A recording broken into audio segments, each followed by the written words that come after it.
Hey everyone, welcome to the Be Bold, Make Waves podcast, a show bringing you inspiring stories of women who are growing and scaling their business.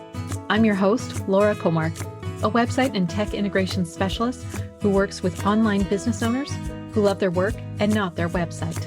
Join me as we have incredible conversations about business, mindset, productivity, and of course, the website and tech behind the business. Let's go ahead and dive in to this week's episode. Hello and welcome to this week's show. For those of you who don't already know me, I'm Laura Comark, website and tech automation specialist for women who love their work, but not their website. I am so excited for my guest today, Camille Levi. Camille is the owner of BA Makeup Company, a professional hair and makeup team who specializes in empowering women to look and feel their best for all of life's most important events and occasions. Since 2013, they've served thousands of women providing hair and makeup for weddings, photo shoots, family events, and beauty education.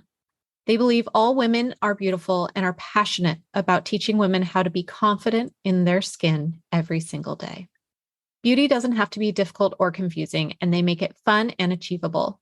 Camille now helps corporate and executive clients establish a polished, branded look from head to toe with her style coaching and expertise in the beauty and fashion industry. Camille, thank you so much for coming on the show today. Can you tell our listeners a little bit about how you got to where you are today?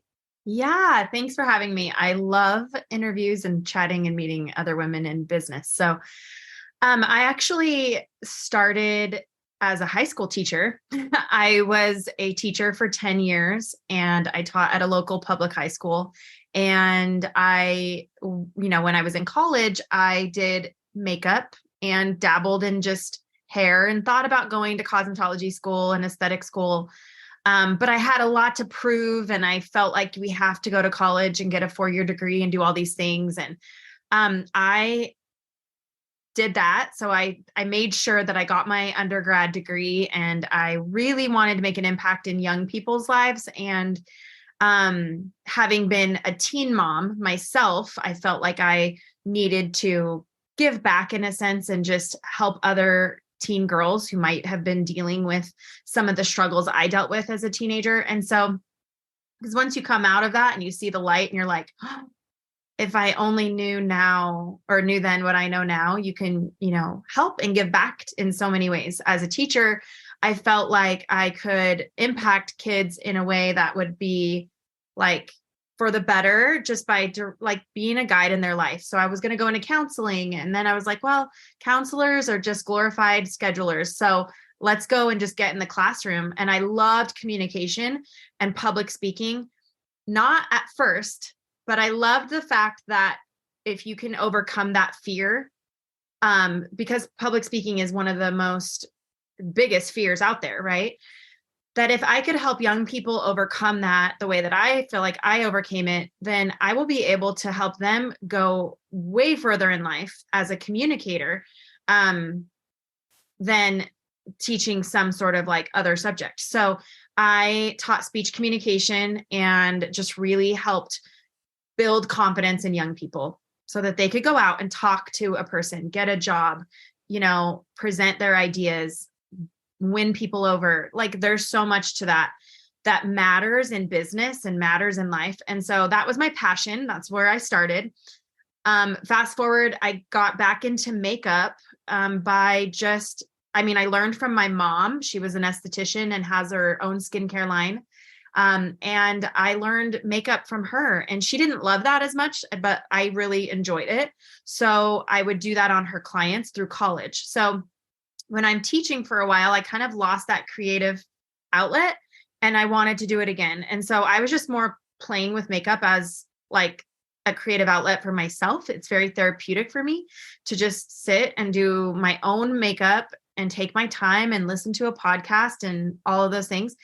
And I met a girl that was doing freelance makeup and she asked me to help her one day and we became good friends and she started this company that I now own. And so we clicked, we put our heads together. We were both very business minded and long story short, long story long, I ended up leaving teaching to run this company, be a hair and makeup artist. We do weddings, events, and special occasions, photo shoots. And I really, really love teaching women how to do their own makeup, not in like a artistry way, but in like a skill, because I do believe it's a skill that you can learn and that anybody can learn how to do it for themselves. And so I love teaching women how to do that. And I love working with corporate women who are getting on stages. And I think it just adds a whole element of confidence that women need and are wanting.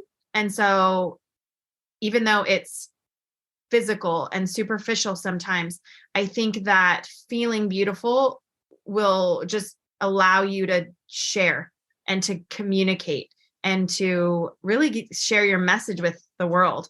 So that's really what I enjoy doing more than doing makeup on people. I really like helping women be more confident in who they are. I love that story so much. And I think it's so true. It's really no different. Like putting on the makeup and feeling the confidence is no different than having that dress that makes you feel amazing. Yes. Those shoes that just make you feel like you could take over the world. I mean, it doesn't take much for people, and it's different for everybody. So like you said, it could be the dress, could be the hair, the shoes. But I think what matters is that when someone is working on themselves and has a message to share, that they match who they are on the outside with who they are on the inside. And so we work a lot on, our businesses and branding and putting that best polished business brand forward. But we are the face of our brand as business owners, and any more in social media with the world and the way that everything's on camera and video and all of these things. It doesn't hurt to just do whatever it takes to make you feel good. So it's like every woman is so unique. That's the other thing, is it's fun because it's like some women like a lot and some women don't need a lot or don't like a lot. And that's okay. Every amount or level is unique to each person. So, and I love it all. So it's fun. That's awesome. I love that. Yeah. When I did my branding shoot, I remember I was just kind of in a panic about what shoes to wear because I don't typically wear shoes. We don't wear shoes in the house. I work from home. I'm barefoot all the time. I love you're in being California, barefoot. right? Yeah. Yeah. And my brand and my personality is very beachy. We live at the beach. Like I don't like to wear shoes. And it took me a while. I finally was like, you know what? I'm not going to stress about what shoes. I'm just not going to wear shoes for my brand shoot because I don't want to wear shoes. Yeah, that's you. It was me. And it felt so good. That's awesome. It felt me. So I love that. So tell me, I love how you've taken this business. How have you evolved it also with just teaching in the online space? So we started out doing services, like in-person services. And then we, of course, had started also doing lessons with women. So we would sit down with you and your makeup bag and we would teach you. You would say, I need to learn how to do my makeup for every day, or I need to learn how to do it for this special occasion or going on stage or whatever. And we would spend this like 2-hour session going through the details. And I would do one side of your face, you do the other, very, very hands-on. And we still do that. We do that virtually like this, and we do that in person. But we needed and wanted to be able to reach more women. And we wanted to be able to also make it less expensive. It's kind of like when you're teaching someone your trade, it's like a 1-to-1, very like close-knit experience. But we wanted to create a course because we could imagine that anyone could buy our course, sit down with their makeup bag, go through our tutorial and just learn it basic, like simplify it for them, because YouTube is meant for influencers and people who are either selling a product or just kind of talking about things, but it's not really geared toward the individual. And so we created a couple courses. We have one that's called No Filter Necessary. And that one is for women in business or on stage who are doing photo shoots or whatever. They need a makeup look that's going to look good on camera. It's actually the one that I wore today because I've been up running from, 6 a.m. this morning till now. And I didn't want to have to do anything to touch up before I got to this point. And so that's called No Filter Necessary. And these are like affordable. Like, I think it's like $47 or $37 for that. So, and you get to keep it forever and you get to learn at your own pace, which is awesome. But yet that look is not for every day. So if you are at the beach every day and you don't wear makeup, or you're just putting on sunscreen and BB cream, we wanted to also create a course that would reach whoever you are. If that's the no makeup wearer, but you just want to learn a little bit, like very level 1 to level 5, which is like, I like to wear all of it and I want all of the fun products and tools and all of those things. So we also created one called Level Up Your Look, which is really all about the different types of events and things that you do in life. And so based on that, it's kind of situational. It's like, well, I want to go to this wedding and I'm wearing a dress, so I kind of want to look a little more put together for that. Or I'm going to yoga and I'm going to run errands afterward. I don't want to be completely barefaced. What would be appropriate for that? So Level Up Your Look is like a course that has 5 levels, and you can just get the bundle, and the bundle, then you pick which level you want to learn. And most of the time you would just learn the level that you would wear for the most part every day. And then use the other ones when you need to, like pulling out the dress to wear for your event type of thing. I love that so much. And I need to go check out that course, because I am one of those people. I've had friends over the years who have been into makeup, and they've always like, I love sitting there and having someone else do my makeup. But for me, I just do like a little bit of eye stuff, and that's kind of as far as it goes. Well, it's funny because most women haven't learned how to do any of it, but we're kind of expected to know how to do it. And I think that's crazy. I think for something that is kind of expected of us, or that we expect ourselves to kind of know how to do, but then never, ever learn. Like, there's not a class in high school. There's nobody teaching you unless your mom taught you or took you to a beauty counter. Most of the time you've never learned. And this is like speaking to about 90% of the women that I talk to. Or you were just interested in it, which it's more common now for younger generations to be more comfortable with it because they watch YouTube a lot. And so they're just watching tutorials just for fun. But that's not my generation or like older generations, because it just isn't something that people talked about and like taught or learned, So, and it's kind of crazy because I would have rather learned something about that than like home economics. Not that we don't need to learn to cook and sew, but a little bit about like, personal like appearance and things like that would have been so helpful for everyone who's eventually going into like branding, business, speaking, whatever it might be. Yeah, because it adds that level of confidence that you touched on earlier. And that's so important in having your own business. If you're going to get in front of the stage, if you're going to just even show up online. I mean, it's hard. I know I had a block for years where I was terrified to get visible and even just email my list. And that's not even getting on camera in front of them, but there was a block for a long time of getting visible. And so breaking through kind of that barrier and getting more confident in showing up as you are, feeling, and feeling good about yourself. I think there's something very important and that needs to be said about that. So, yeah, I mean, looking good and feeling good, I think kind of go hand in hand. But like we said, looking good can be different for every single person. And I think that what women need to be told is that that's okay. What I like, my taste level in beauty stuff it's okay that it's not the same as yours or the person next to you. And it's all still really good. And I think that you should just kind of embrace that. I love that. So how do you typically find your clients? Are you working with a lot of local clients? Are you finding yourself jet setting around the world? Where? So as far as like our physical clients, we get a lot locally in our state. because weddings have definitely not stopped happening and people are still getting married and want their makeup done. It's very much a staple standard thing now. I work a lot with photographers and vendors in that industry or in branding and business. So we definitely get our clients that way. Those are like the more one-to-one services. And then online, I mean, I try to be as present as possible on social media. We have a pretty good social media following, and just try to share our courses with as many women as possible.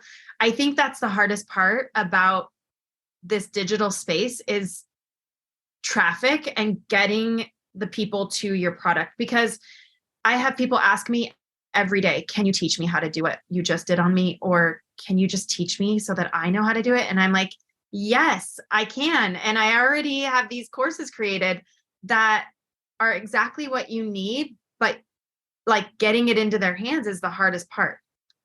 Oh, that's fascinating.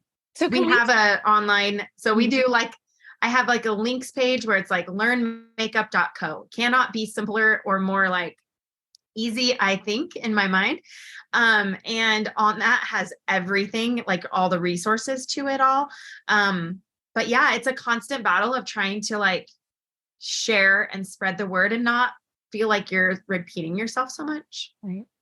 But that's, I think, normal, because if we're so inundated, I know the way that I am with content and information, I miss probably most of it.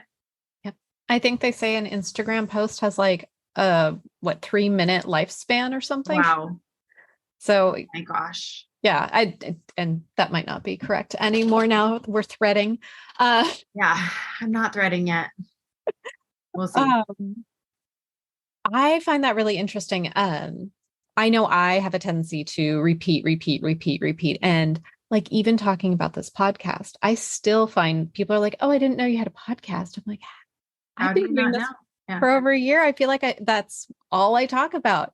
And people still don't know. So I think it's important for us just to continue to repeat things until we're tired of hearing ourselves talk about it. And then we're still probably not even saying it enough. Seriously. Yeah, I agree.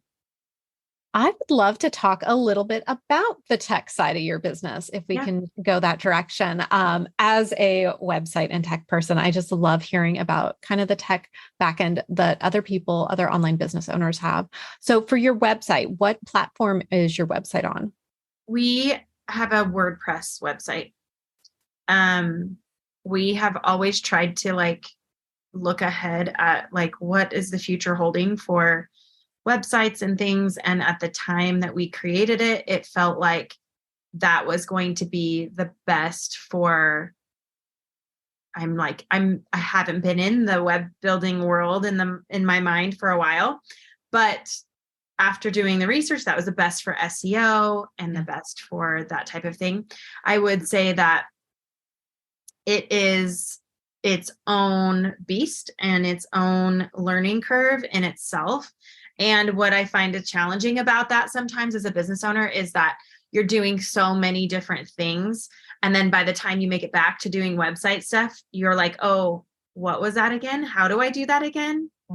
So, but yeah, we use WordPress. I hear that a lot from clients and a lot of times the website updates and things get kind of put on the back burner and then they come back to and they're like, I just really don't want to do this.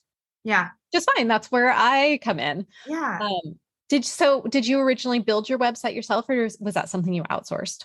We did originally build it ourselves. And then we did have someone help us with some of the design.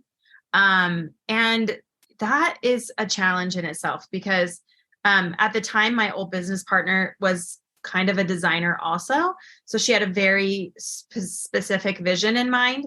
And so the designer that we used, we loved her work, but it was kind of like meshing those two things together. We wanted something that was easy, super drag and drop, plug and play type of situation. And I don't know if more was coded than we were hoping for.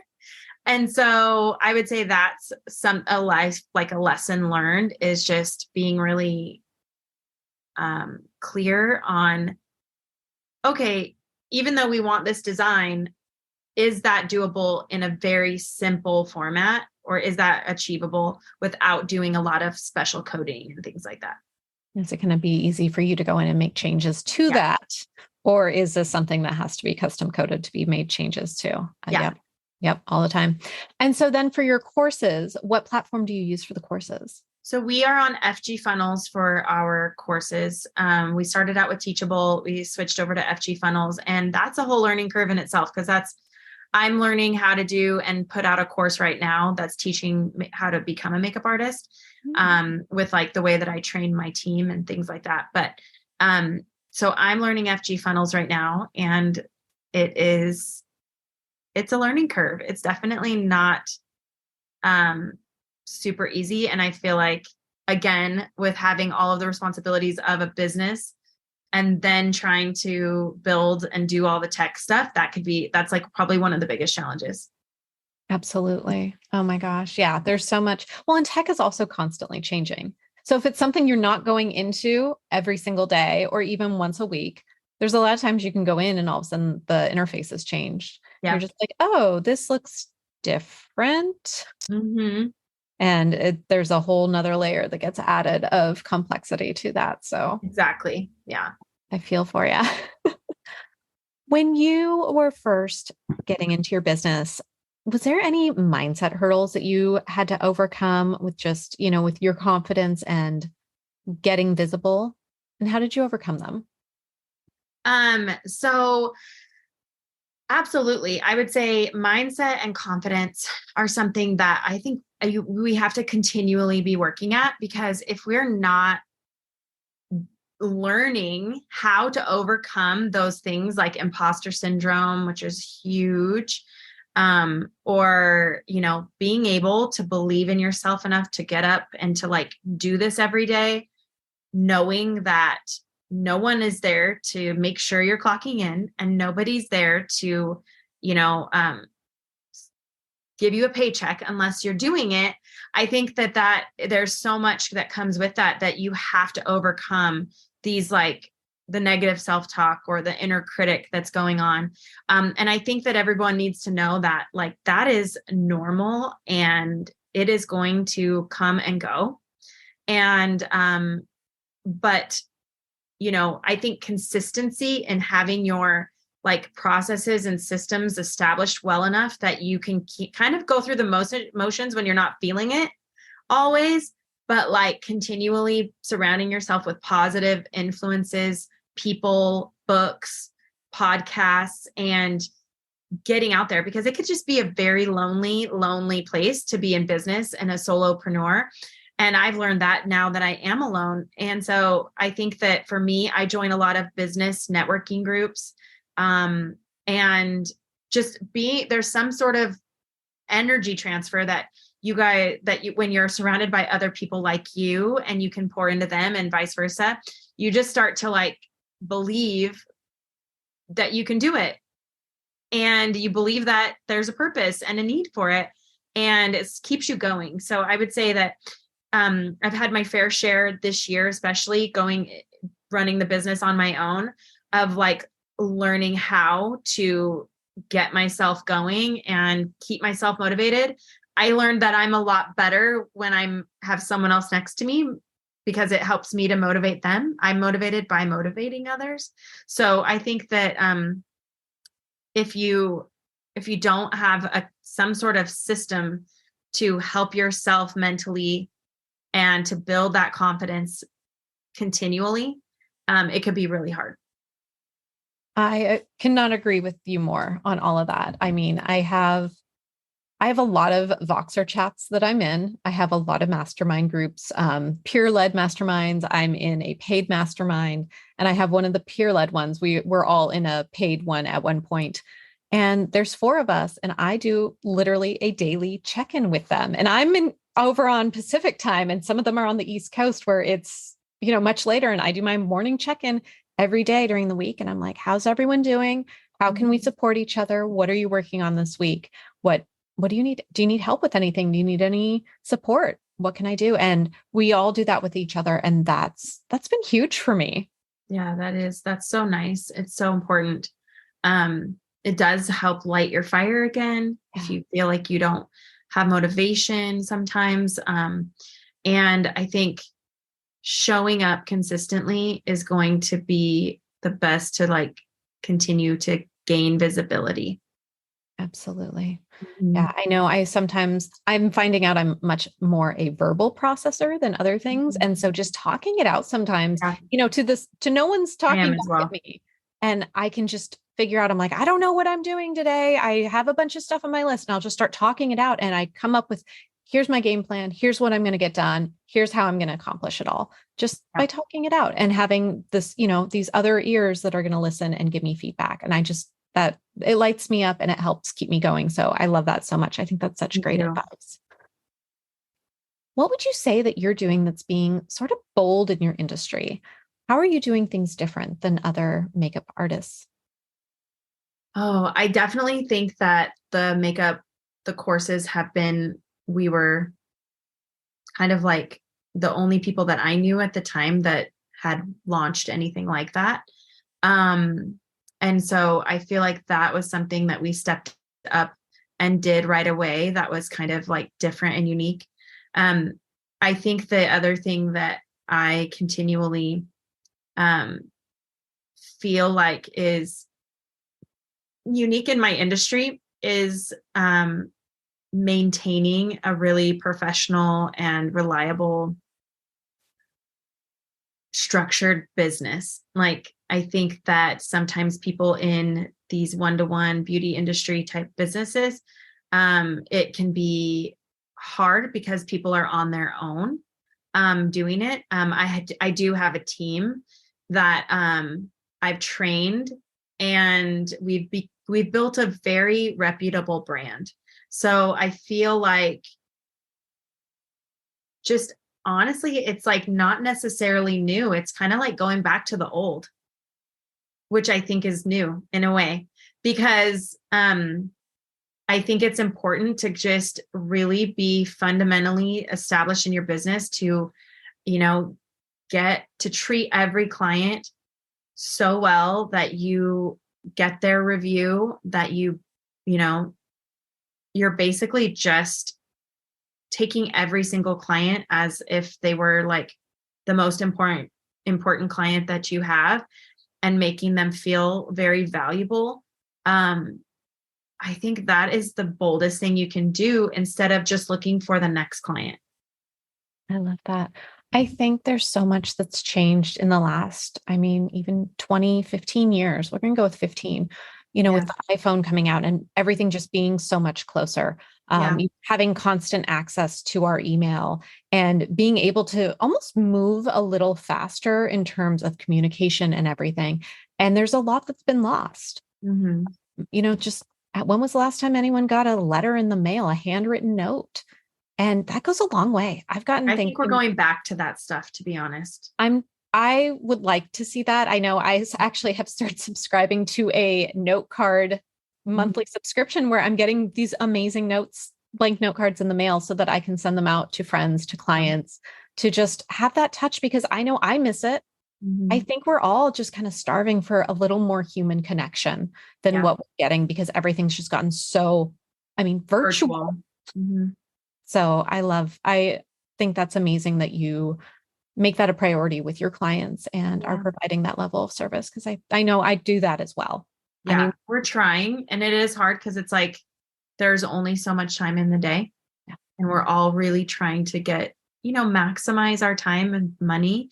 And so scaling and automating as much as possible without trying to lose all of that personal contact. yeah, absolutely. Yeah. Oh, I love that. What is something like I'm a huge fan of celebrating our wins and I do a lot of cheese plates when I have like a really exciting day because it's Yeah. fun and delicious. Yeah. What's something you're really proud of that we can celebrate you today that when it comes to your business? Hmm. I would say that oh, gosh, this is hard. I think it's hard to to sometimes, and this is terrible and definitely a lesson learned, is like, we don't celebrate those small wins enough. Where I think right now for me that I should celebrate, which is very outside of my normal, is the fact that I'm kind of pivoting in a way right now. And what was once my vision for the company with a business partner is different than my vision for myself and how the business is serving my personal life. And so right now, I think the celebration would be having the aha moment of going, you know what? I don't necessarily want to scale the way that I thought I did, and understanding that and being like, I just really want this business, which is a blessing, to now bless my family. And I'm like, because we're always hustling and striving to grow, scale, do all this. But right now I've kind of shifted my priorities to being like, I want to be a present mom. Mm-hmm. And that means that I might need to say no to clients. And that is so hard for me. Yeah. But celebrating the fact that I know that that's okay. And I know that I need to do that. Yep. Well, I think which is not, and that's so hard because I'm literally like a nonstop go-getter type person, but I won't have these years back with my kids. And so I'm like, okay, I have this established, beautiful business and I get to bless so many people. And I feel like we've been the leaders in the industry, but I need to be okay with not being, if that's going to take away from my family. I need to be okay just enjoying the business I've created, but letting it serve me, not me serving it. I think that's amazing. I think that's a valuable lesson that hopefully our listeners can really hear what you're saying there, because I know I've been looking at my businesses last year the same way. Like, I don't want to be working weekends. I don't want to work nights. Yeah. I want to have a business that works around my life. Yeah. We've taken some vacation. We hadn't taken vacations in a long time, and we've taken trips. We've taken vacations. We have some more coming up. It's summer at the time of this recording, and we're just enjoying our kids. My littlest is about to start kindergarten, and they're growing up. Yeah. And it's so important to make that your number one, because I think for a while, when you get into building mode of your business, you think, okay, as soon as I get to this point, I will be able to now put it on autopilot and go back to like my family. But the problem is that doesn't happen. Mm-hmm. And then you miss those years or those moments where you weren't as present, or you didn't have, like, you just made it all about the company. And I think just like business is, we get into business to serve people, but ultimately we want whatever it is, like freedom or, to enjoy our lives. And then sometimes you can lose that when it becomes a beast and starts to rule you. And so I'm just trying to, like, at this point, like, I'm working and I fill my days when I'm working as much as I can so that I can be as productive as possible. But I am consciously making a daily effort to not overcommit or, do too much, that type of thing, and just letting things go that I know can wait. Yep. Yeah. Love that. Yeah. The overcommitting, that's something that, again, like my youngest is about to start kindergarten. So I've been very aware of that date that's coming in August, and just really being intentional about not loading August with a bunch of things, because I know that's going to be a transitional time for her, so that I can be here and be available and not be overextending myself, because that's not good. I've also been trying to just go to bed earlier. Yeah, exactly. Yeah. This idea that we should be like burning the midnight oil, like working all the time. I think I have had that mentality and it's just not sustainable. Mm-mm. So I know that those are some things that I think should be celebrated when you come to terms with it and you realize that yeah, that it's important to put yourself and your family first and let the business be, because it'll still be there. Still be there. Oh, I love that. Yeah. I have one question that I ask everyone who comes on the show. And that is, what is one piece of advice you would give to someone when they're growing and scaling their business to help them be bolder, be louder, and make waves?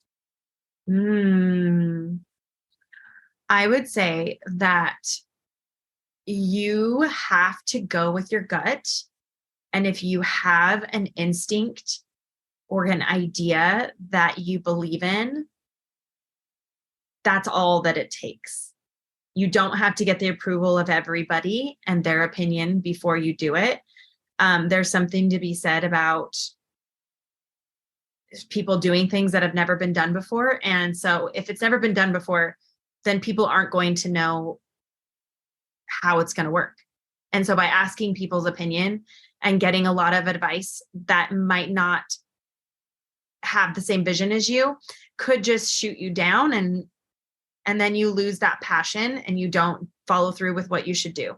So I'd say there's a lot of coaches out there that have great advice. There's a lot of people with good knowledge and wisdom to learn from. However, when you know you need to do something, even if it's going against those coaches, you should do it, because you never know, and you won't until you try it. And so I just think that you can sometimes shoot yourself in the foot by over asking for opinions and not help. I mean, I think it's important to ask for help, but I guess just do it and see what happens. Because I think that living with regret and not doing it is worse. I agree so much. And it's interesting too. I know I read a book about Sarah Blakely and everything with Spanx, and she didn't tell anyone about it for like a year, I think, because she didn't want to hear. She was so dead set on, this is the thing I'm doing. She kept it to herself. Yeah. Yeah, it's true. So I would say just you need to be your own best cheerleader. Yep. Your number one fan needs to be you. And that's going to take a lot of confidence and a lot of positive self-talk and surrounding yourself with great people, but go for it. And then what's worst case scenario, it doesn't work and you're no worse off. Yep. Oh, I love it. Camille, thank you so much for coming on the show today. This was so much fun. Can you tell our listeners where they can go to find out more about you, find out about your courses, all the things? Yes. Okay. So bamakeupcompany.com is our website, but go to learnmakeup.co to access all of the links you need for booking a makeup lesson, booking an appointment, getting our No Filter Necessary course for any business women out there who want to learn their makeup for photos, or Level Up Your Look. Will get you through all of life's major events and day-to-day wear. So those are going to be the best places to go for that. And there's a lot of other resources there, like freebies and information, like Amazon store, things that we love and use. And then just reach out on social media at BA Makeup Company is my Instagram. And I would love to chat with you sometime. If you have any questions at all, please don't hesitate to reach out. Wonderful. I will link all that up in the show notes. Thank you so much for coming on the show today. This was such a fun conversation. Yes, it's so wonderful. And I appreciate you so much. Thanks so much for listening to this week's episode. Be sure to check out the show notes at lauracomark.com/podcast. And if you're ready to turn your website into a marketing machine, get more sales, save time, and simplify the back end of your business, grab my free resource, Power Integrations for your website. Head on over to lauracomark.com/power. If you enjoyed today's episode, make sure to subscribe. And also, I'll just love you forever if you leave me a review. It helps get this podcast in front of other people that can help inspire. Thanks so much for listening. I'll see you next week. Bye now.